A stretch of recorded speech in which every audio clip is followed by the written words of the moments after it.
G'day, my name's Robert. That's some of my artwork, and this is my woodcrafting.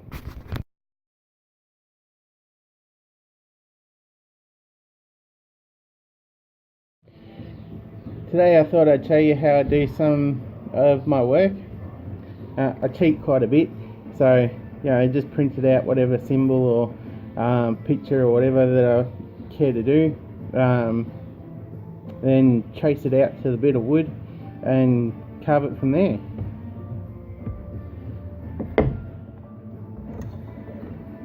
Alright, try to get a good shot so you can see that.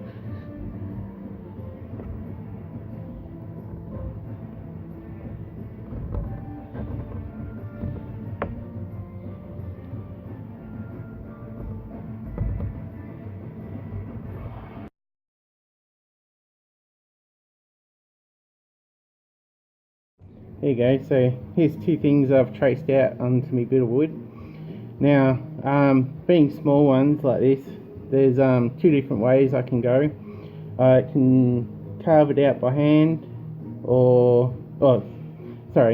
I can carve it out so the symbol sticks up from the wood behind it, or I can sink the symbol down. So I'll do one of each on these.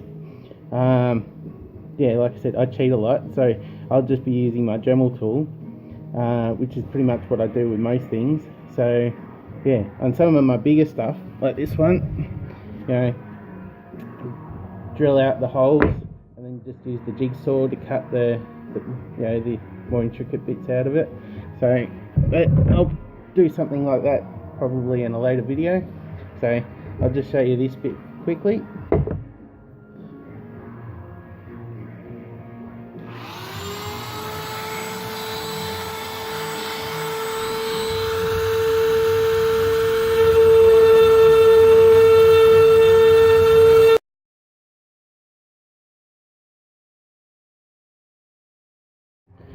Doing the smaller, more integral inside bits like that, it's probably better to do it by hand, like you saw in that other part.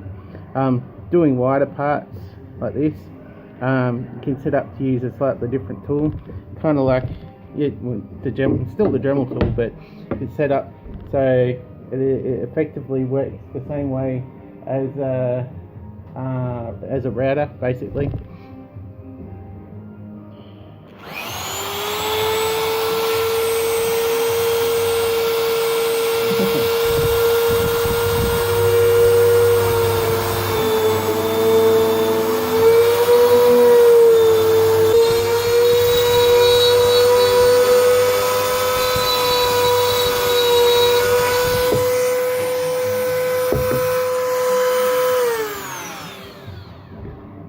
So you can see there, you can do bigger areas a bit quicker and easier than it would be to do it by hand. Yeah, so once I've got the parts that I want, cut out or routed out, however you care to choose to look at it, I just sort of tend to give it a hit with a angle grinder with a sanding pad on it.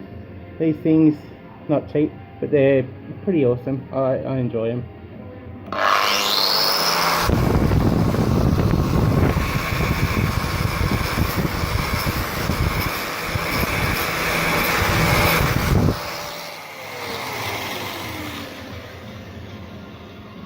You could probably achieve the same thing with just some sandpaper wrapped around the block and smooth it off or whatever. There's bits and pieces stuck in there that you might go over again with the Dremel tool just to make it a bit easier or whatever. And this one here, I actually traced it off a bit of brass from a previous project. So that's how it's pretty much how I do my inlays. So the brass inlays that I've done in some other ones. So this was just a quick example sort of thing. So like if I did it properly, you'd sort of see it sort of sits flush in there sort of thing, and there wouldn't be quite so many gaps and bits around it. But like I said, it's just a quick brush job, and a good way to sort of get a bit better definition between the outside symbol and the background or you know, the sunken part or whatever, you just either paint or maybe burn the one part or the other, so that way you've got a color contrast between, you know, what it is you're actually looking at and, you know, what it's supposed to be standing out against.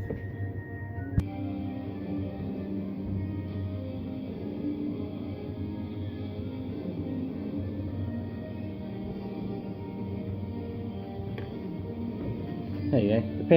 Like I said, depending on the paint, or, you know, staining, or if you want to burn it or whatever, it can also hide some of your blemishes as well, sort of thing. So if you don't do the best job at sort of cleaning it up, like a, you know, bit of a rust job for an example here, so you can't, you know, there's a big dent in there sort of thing, but you can't really tell because of the stain. You're sort of drawn to either the symbol or the contrast of the thing, so you don't really pick up on the blemishes as much, sort of thing. So yeah.